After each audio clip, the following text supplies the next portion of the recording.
Hey, welcome back to another morning detention. We are still talking about should kids pay rent or bills as a teenager when they're 16 they start working.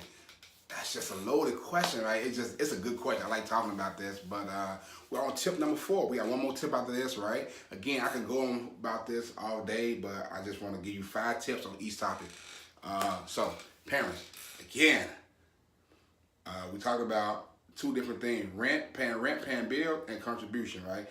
I said in my house, I don't charge my kids rent.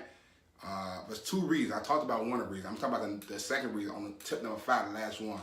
But I don't charge them. I don't charge them rent, and I don't make them pay bill because paying bills and paying rent insinuates to them that they have rights to my house, and that's just not. They don't have rights to my house. So that I don't use the word rent and I don't use the word pay bill. By the way, they don't pay bill. They don't pay rent in my house, right? But however, they make a contribution to the house they stay in, and we're gonna talk about that right now, which is tip number 4. Tip number 4 is that they pay contribution. They pay 10% of their income to our household, right? And this helps to restock on stuff that they do, like And think about it: when a teen is working and they are, say, 16, 17, they working, they at school activity.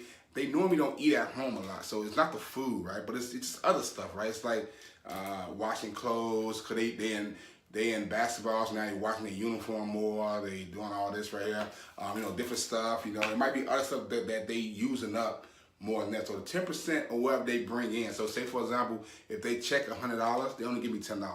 What this do is, again, this is forcing them, not really forcing, but this is training them to think about, okay, now paying rent at some point, not only to you, but even as how they move out. But this is them now taking it a step further. In tip 3, I said between 16 and say 18, you should be having to they have financial obligation, meaning that don't have them pay rent or make contribution.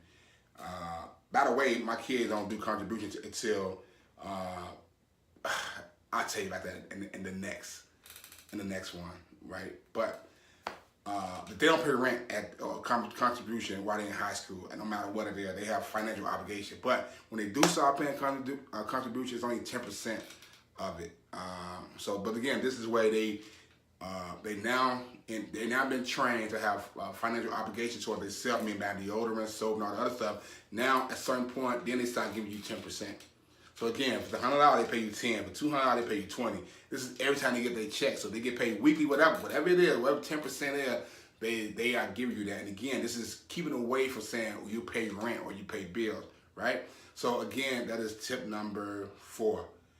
Only make them pay 10%, right? And I'm gonna get you to the meat. I said all that to get you to point 5, and I'm gonna tell you why.